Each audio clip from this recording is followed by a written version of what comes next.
மக்கள் அனைவருக்கும் வணக்கம். நான் உங்கள் கார்த்திக். இப்போ நம்ம பார்க்க போகிற இந்த காணொலியில் உள்ள வீடியோ செய்திகள் எல்லாமே நம்ம பாதுகாப்பாக இருக்கமா, சட்டம் நமக்கு சாதகமாக இருக்கா, இந்த அரசு என்ன பண்ணிட்டு இருக்கா அப்படிங்கிற பல கேள்விகளை உங்களுக்கு எழுப்பும் அந்த அளவுக்கு சம்பவங்கள் நடந்திருக்குது. இன்னும் பிற மாநிலத்தில் நடந்தப்பட்ட நிகழ்வுகளை நம்ம இந்த வீடியோவில் முழுமையாக பார்க்க போகிறோம். இந்த வரிசையில் நம்ம முதல்ல பார்க்க போகிறது சேப்பாக்கம் பகுதியில் வந்து பார்த்திங்கன்னா ஒரு இளைஞன் வந்து அடித்து கொள்கிறாங்க கூலிப்படையினர். அந்த பையன் பேர் வந்து பார்த்திங்கன்னா பிரவீன். அவனுக்கு வந்து 21 வயது ஆகுதுங்க. அந்த பையனை கூலிப்படை வந்து தாக்கி கொள்கிறாங்க. இந்த பையனை ஏன் கொண்டாங்க, இதுக்கான காரணம் என்ன அப்படிங்கிறத நம்ம செய்திகள் மூலமாக தெரிஞ்சுக்கும் பொழுது ரொம்ப அதிர்ச்சி தரக்கூடிய நிகழ்வாக தான் இருக்குது. வேறு எந்த பிரச்சனையும் இல்லை, காதல் விவகாரம் தான். அந்த பையன் காதலிச்சாங்கிறதுக்காக அந்த காதலிக்கப்பட்ட அந்த பெண்ணோட குடும்பத்தார் கூலிப்படை மூலமாக இந்த பையனை அடித்து கொண்டிருக்காங்க. சரி, என்ன காரணம், வேறு ஜாதி மாற்றி காதலிச்சிட்டாங்களா கேட்டிங்களா? அந்த மாதிரி பிரச்சனை கிடையாது, ஒரே ஜாதிக்குள்ளே தான் நடந்திருக்குது. என்ன பிரச்சனைனா பொருளாதாரம் தான் பிரச்சனையாக இருக்குது. பொருளாதார ரீதியாக இருக்கப்பட்ட பிரச்சனைகள் தான் செய்திகளில் நம்ம பார்க்க முடியுது. அந்த பொண்ணு பணக்காரன், இந்த பையன் ஏழை, அவ்வளோதாங்க வித்தியாசம், வேறு எதுவுமே இல்லை. அதை தாண்டி இன்னொரு அதிர்ச்சியான விஷயம் என்னென்னு பார்த்தீங்கன்னா, இந்த சம்பவத்தில் அதாவது இந்த கூலிப்படை ஏவுவதற்கு சம்மந்தப்பட்ட நபர்கள் 4 பேர் கைது பண்ணியிருக்காங்க. அதில் 2 பேர் தாவேக கட்சி நிர்வாகி மற்றும் அந்த தாவேக கட்சி நிர்வாகியோட பையன். தாவேக கட்சி நிர்வாகியோட பேர் ஏழுமலையோட பையன் சம்மந்தப்பட்டிருக்காங்க. இந்த 2 பேர் உட்பட மொத்தம் 4 பேரை இந்த பிரச்சனைக்கு, இந்த நடவடிக்கைக்கு போலீஸர் வந்து கைது பண்ணியிருக்காங்க. இந்த போராட்டம் யாருன்னு பார்த்தீங்கன்னா, யார் நடத்தியிருக்காங்கன்னு பார்த்தீங்கன்னா, அந்த பையனோட நண்பர்கள், உறவினர்கள் தான் இந்த பையனுக்காக சாலையை மறித்து போராட்டம் பண்ணியிருக்காங்க. அதை தான் நீங்கள் இப்போ பார்த்துட்ருக்கீங்க.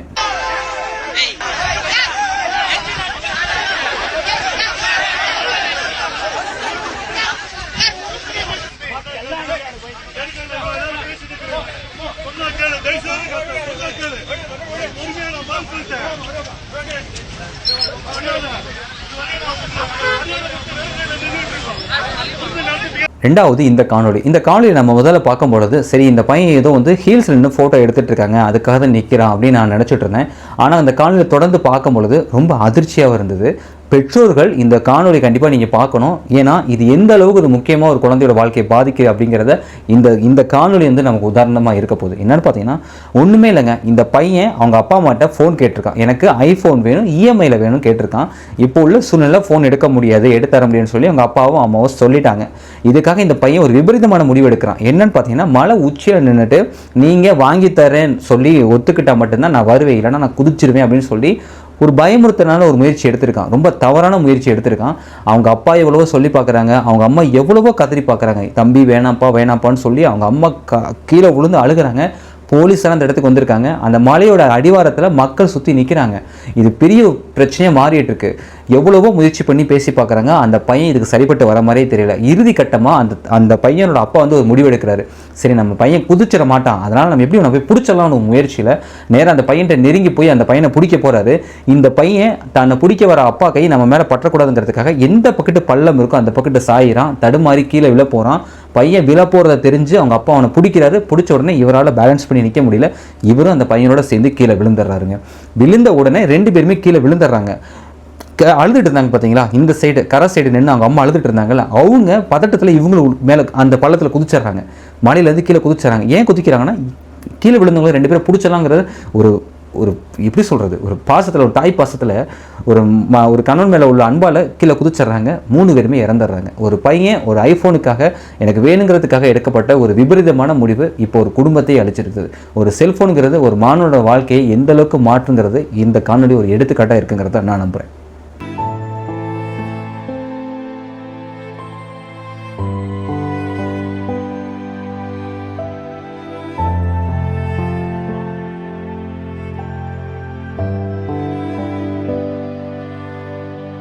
சமூகத்தோட அக்கறை, சமூகத்தோட வளர்ச்சி, சமூகத்தோட முன்னேற்றம் எல்லாமே இளைஞரோட கையில் தான் இருக்குங்கிறத நம்ம காலகாலத்துல படிச்சுட்டு தான் வந்துட்டுருக்கோம், காதுபட கேட்டுட்டு தான் வந்துட்டுருக்கோம். ஆனால் இந்த சம்பவம் நம்ம வாழ்நாள் முழுக்க கேட்டுட்டு இருந்த வார்த்தையை சந்தேகப்படுத்துது. பள்ளி மாணவர்கள் அரசு பஸ் நிலையத்தில் வந்து பார்த்திங்கன்னா, ஒரு பள்ளி மாணவர்களெல்லாம் சேர்ந்து ஒரு வயதான ஒரு முதியவரை போய் தாக்குறாங்க, அடிக்கிறாங்க. இந்த காணொலியில் நடந்திருக்குங்க, சம்பவம் நடந்திருக்கு. வீடியோ பதிவு இருக்குது. அந்த பையன் அடிக்கிறாங்க, அங்கே சுற்றி உள்ளவங்களால தடுக்க முடியல. பூரா சின்ன பசங்க ஒருத்தர் அடித்து தாக்கியிருக்காங்க. அவர் உடம்புல தலையில் ஃபுல்லாக ரத்த வலியுது.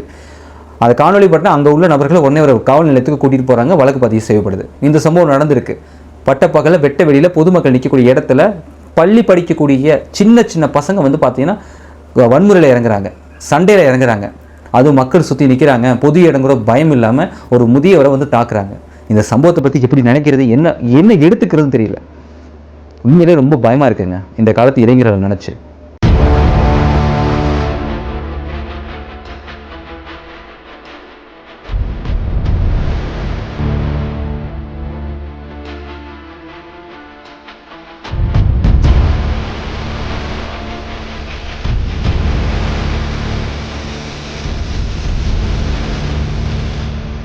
இந்த பதிவு எல்லா ஆசிரியர்களும், இந்த வீடியோ பார்க்கக்கூடிய எல்லா ஆசிரியர்களும் ஒரு விஷயம் நல்லா தெரிஞ்சுக்கோங்க.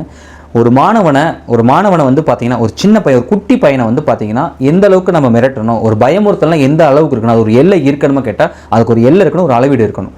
அது ஏன் அப்படிங்கிறது இந்த காணொலி உணர்த்தும். பொதுவாக டீச்சர் எல்லாமே மிரட்டுவாங்க, அடிப்பாங்க. ஆனால் இந்த சம்பவத்தில் அந்த டீச்சர், அந்த ஆசிரியர் அந்த குழந்தைய மிரட்டுறாங்க, அந்த குழந்தை வந்து பதில் சொல்லிட்டு இருக்கு, இவங்க மிரட்டுறாங்க. எல்லா ஆசிரியரும் பண்ணக்கூடிய விஷயம் தான், இதில் தப்பு நம்ம சொல்ல முடியாது. ஆனால் அந்த மிரட்டக்கூடிய அந்த இடத்துல, அந்த நேரத்தில் அந்த பையன், அந்த குட்டி குழந்தையெல்லாம் அதை தாங்கிக்க முடியல, அவனுக்கு மாரடைப்பு வந்துடுதுங்க. செய்திகள் படிக்கும் பொழுது பயமாக இருக்குது, அந்த பையன் இறந்துட்டாங்கிற செய்தி தான் பார்க்க முடியுது.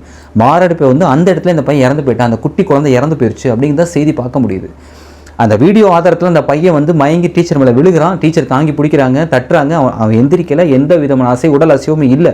ஆனால் செய்திகள் நம்ம அதோட உண்மைத்தன்மை என்ன நம்ம உள்ள ஆராய்ந்து பார்க்கும் பொழுது அந்த பையன் இறந்துட்டான். என்னன்னு பார்த்தீங்கன்னா, டீச்சர் திட்டுறதை பார்த்து பயத்தில் அவனுக்கு மாரடைப்பு வந்துருச்சுன்னு சொல்கிறாங்க. சின்ன குழந்தைக்கு மாரடைப்பு வந்திருக்குங்க, டீச்சர் திட்டுறதை பார்த்து பயந்து மாரடைப்பு வந்திருக்கு. தயவு செஞ்சு ஆசிரியர்கள் இதில் கொஞ்சம் கவனம் கொள்ளுங்கள். ஒரு குழந்தையோட எதிர்காலமே போச்சுங்க, ஒரு குடும்பத்தோட வாழ்க்கையே போச்சு. அந்த பையன் இறந்துட்டாங்கிற செய்தி தான் தாங்கிக்க முடியாத ஒரு விஷயமா இருக்குது. அவங்க அப்பா அம்மா இதை எப்படி பார்த்துருப்பாங்கன்னு தெரியல. அந்த ஆசிரியர் வீம்புகளே பண்ணியிருக்க மாட்டாங்க, அது நம்மளால சொல்ல முடியும். ஆனால் அந்த பையன் இறந்துட்டான். ஒரு ஆசிரியர் திட்டுறாங்கிற அந்த தாக்கத்தை அவனால் தாங்கிக்க முடியல. அந்தளவுக்கு மன உறுதி இல்லாமல் குழந்தைகள் இருக்காங்க. அதனால் ஆசிரியர்கள் கவனம் கொண்டு செயல்படுங்கிறது அந்த காணொலி மூலமாக நம்ம ஒரு விஷயத்தை உணர்த்துது.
ஒரு உயர்காவலர் அதிகாரி வந்து பார்த்திங்கன்னா ஒரு பெண் காவலரை திட்டாங்க.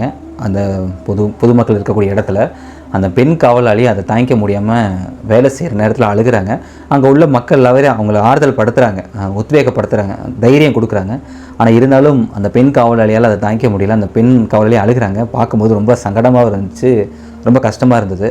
போலீஸாக இருக்கிறத தாண்டி அவங்க வந்து ஒரு பெண், அது பொது வெளியில் நின்றுட்டு அவங்க அழுகிறத வந்து உண்மையிலே பார்க்க முடியல. ரொம்ப மன வருத்தமாக இருந்தது. இந்த நிகழ்வு வந்து எப்படி எடுத்துக்கிறதுன்னு தெரியல. சுற்றி இருக்க மக்கள் எல்லாருமே அந்த பெண் காவலருக்கு வந்து பார்த்திங்கன்னா ஆறுதல் கொடுக்குறாங்க. அதை பார்க்கும்போது மகிழ்ச்சியாக இருந்தது. ஆனால் அந்த பெண் காவலர் அவங்க அழுதது வந்து பார்த்திங்கன்னா ரொம்ப சங்கடமாக இருந்ததுங்க. அந்த வீடியோ பார்க்க முடியல, அதுதான் நீங்கள் பார்த்துட்ருக்கீங்க. ரொம்ப வருத்தமாக இருந்தது. அந்த அக்கா அழுகிறத பார்க்கும்போது ரொம்ப கஷ்டமாக இருந்துச்சு. அழுவாதீங்கம்மா.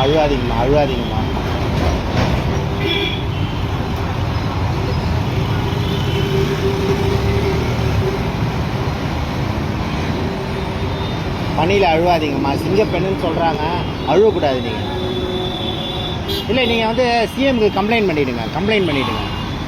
இந்த மாதிரி மேலதிகாரி வந்து டார்ச்சர் பண்ணுறாங்கன்னு கம்ப்ளைண்ட் பண்ணிவிடுங்க பேசாமல். இல்லை சார், நான் உள்ளே கூட போய் உட்கார மாட்டேன். யாருக்காவது கேளுங்க தாக்கா, உள்ள பேக் எங்கே வச்சுட்டு நான் இங்கே தான் நிற்பேன், உட்கார கூட மாட்டேன். வெளியே தான் இருக்காங்க இவ்வளோ நேரம்.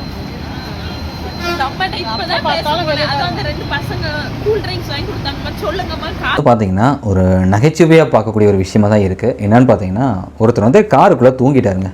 ஒரு ரோட்டு மேலே மெயினான இடத்துல வந்து காரை நிப்பாட்டி அசந்து தூங்கிட்டாரு. ரொம்ப நேரம் ஆயிடுச்சு பார்த்தீங்கன்னா, சுற்றிலும் போக்குவரத்து நெரிசல் ஆயிடுச்சு. எவ்வளவோ ஆரம்பிச்சு பார்க்குறாங்க, ஒன்றும் முடியல. கடைசி என்ன பண்ணுறாங்க, ஒரு 50-60 பேர் சேர்ந்து அந்த காரை ஆட்டுறாங்க, காரை தட்டுறாங்க. அவர் எந்திரிக்கவே இல்லைங்க, அந்தளவுக்கு தூக்கத்தில் இருக்காரு. கத்துறாங்க, சத்தம் உள்ளே கேடுச்சானு தெரியல, கதவை தட்டுறாங்க, காரை ஆட்டுறாங்க, குளுக்குறாங்க போட்டு. ஆனால் அந்த மனுஷன் எந்திரிக்கவே இல்லைங்க, அப்படி தூங்கிட்டு இருக்காரு. அப்படி ஒரு தூக்கம்.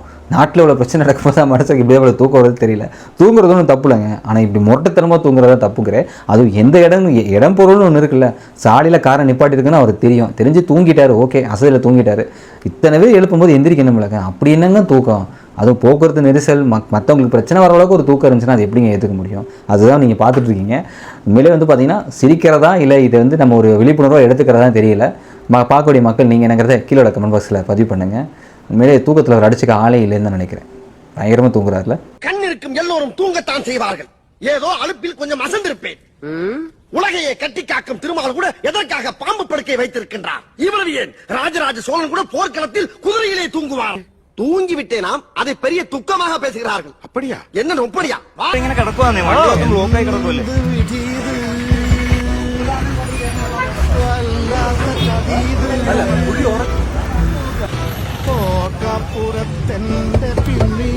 இந்த காணொலி பார்த்தீங்கன்னா ஒரு 36 குடும்பங்க நடு வீதிக்கு வந்துருச்சு. இருந்த வீடு வாசலாம் விட்டுட்டு வீதிக்கு வந்துருச்சு. இதுக்கு யாருன்னு பார்த்தீங்கன்னா நம்ம அரசாங்கம் தான். என்ன நடந்திருக்குன்னா, இதுக்கு முந்தைய அரசாங்கம் இவங்களுக்கு அரசு அனுமதியோட வீடு கட்டி கொடுத்துருக்காங்க. ஆனால் இப்போ பார்த்தீங்கன்னா அந்த கட்டப்பட்ட இடம் கோவிலுக்கு சொந்தமான இடம் ஆக்கிரமிப்புன்னு சொல்லிட்டு அந்த வீடுகளை இடிச்சிருக்காங்க. அங்கே உள்ள மக்கள் எல்லாருமே கண்ணீர் கவலையமாக நிற்கக்கூடிய விஷயங்கள் தான் நீங்கள் பார்க்குறீங்க.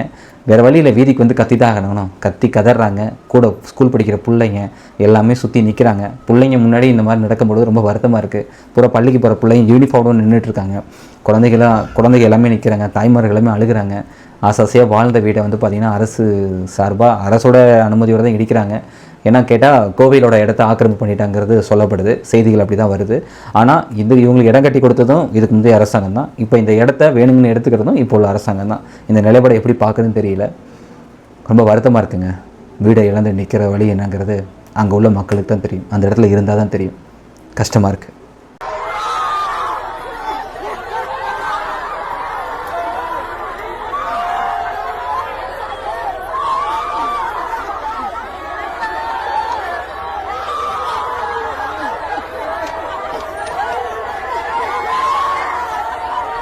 இந்த சம்பவம் ஒரு குட்டி பையன் பண்ண மிகப்பெரிய ஒரு சம்பவங்க. அவங்க அப்பா வாழ்நாள் முழுக்க இந்த விஷயத்தை மறக்கவே மாட்டார். அப்படி ஒரு சம்பவத்தை அந்த பையன் பண்ணியிருக்கான். என்ன பண்ணியிருக்கான்னா, அவங்க இருக்கக்கூடிய பகுதியில், அதாவது அந்த பையன் அவங்க அப்பா வசிக்கக்கூடிய பகுதியில் போலீஸ் சோதனை நடத்துகிறாங்க, வாகன சோதனை நடத்துகிறாங்க. இந்த வாகன சோதனை நடத்துகிறத பார்த்துட்டு அந்த பையனோட அப்பா தன்னோட வாகனத்தை மறைச்சு வைக்கிறாரு. இதை இந்த பையன் பார்த்துட்றான். இந்த பையன் என்ன பண்ணிட்டான், வாகன சோதனை நடத்திட்டு இருந்த அந்த காவல் அதிகாரிகளை கூட்டிகிட்டு வந்துட்டு அவங்க அப்பா எங்கே வாகனத்தை மறைச்சு வச்சுருந்தாரோ அந்த இடத்துல கூட்டி போய் காமிச்சு கொடுத்துட்டாங்க. அதான் அவங்க அப்பா ஏற்கனவே சோதனை நடந்துட்டு தெரியாமல் அவங்க அப்பா மறைச்சி வச்சிருக்காரு. இந்த பையன் போலீஸை கூட்டிகிட்டு போயிட்டு சொல்லிக்கிட்டே போகிறான், எங்கள் அப்பா அங்கே தான் வண்டி வச்சிருக்காரு, இந்த அங்கே தான் வச்சிருக்காரு, உங்களை பார்த்தோன்னே மறைச்சி வச்சிட்டாரு, ஒழிச்சு வச்சுட்டாரு அப்படிங்கிறான். இது ஆந்திராவோட பார்டர் திருப்பதி இப்போ அந்த பகுதியில் நடந்திருக்கு. பார்க்க சிரிப்பாக இருக்குது, நகைச்சுவாக இருக்குது. போலீஸும் சிரிச்சுக்கிட்டே போகிறாங்க. இந்த பையன் எங்கே தான் கூட்டி போகிற பார்த்தா உண்மையிலே அவங்க அப்பா பைக் அங்கே நிற்கிது. அவங்க அப்பா பைக் காட்டி கொடுத்துட்டான்.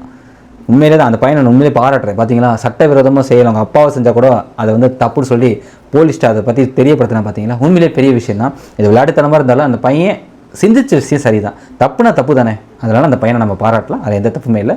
அவங்க அப்பா சைடு நினைக்கும் போது வருத்தமாக இருக்குது. செவனேன்னு இருந்தவங்க அதான் யோசிப்பார், உனக்கு 3 வேளை சோத்தை போட்டதுக்கு உன்னால் என்ன பண்ண முடியுமோ பண்ணிட்டேங்கிற மாதிரி. ஏற்கனவே வாகன சோதனையில் வண்டியோட அனுமதி சீட்டு எதுவுமே இல்லைன்னா ஃபைன். இப்போ ஒழிச்சு வச்ச தண்ணி இன்னும் கொஞ்சம் எக்ஸ்ட்ரா ஃபைன் விழுக்குன்னு நினைக்கிறேன். அதுக்கு உங்கள் அப்பா தான் ஃபைன் கட்டணும். இருந்தாலும் அந்த பையனோட முயற்சியை நம்ம பாராட்டி ஆகணுங்க. ఏంది తమ్ముడు ఏం చిన్న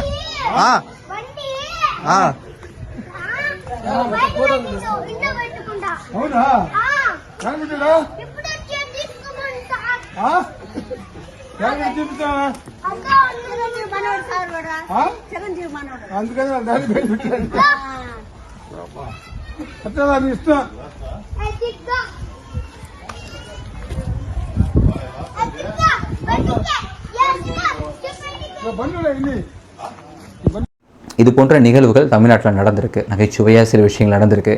மனத்தை பாதிக்காத அளவுக்கு விஷயங்கள் நடந்திருக்கு. உண்மையிலே நம்ம பாதுகாப்பாக இருக்குமா அப்படிங்கிற கேள்வி எழுப்புற அளவுக்கு நிகழ்வுகள் நடந்திருக்கு. இந்த விஷயங்களை நம்ம இந்த காணொலியில் நம்ம பார்த்துருக்கோம். பார்க்கப்பட்ட காணொலியில் சொல்லப்பட்ட விஷயங்களை பற்றி வீடியோ பார்க்கக்கூடிய மக்கள் நீங்கள் என்ன நினைக்கிறீங்கன்னு சொல்லி கீழே உள்ள கமெண்ட் பாக்ஸில் பதிவு பண்ணுங்கள். மறக்காம சேனலை சப்ஸ்கிரைப் பண்ணி சப்போர்ட் பண்ணுங்கள். ஹைப்புங்கிற ஆப்ஷன் மூலமாக நம்ம சேனல் வளர்ச்சி உங்களால் உதவ முடியும். அதனால் சப்போர்ட் பண்ணுங்கள். நன்றி. வாழ்க தமிழ்.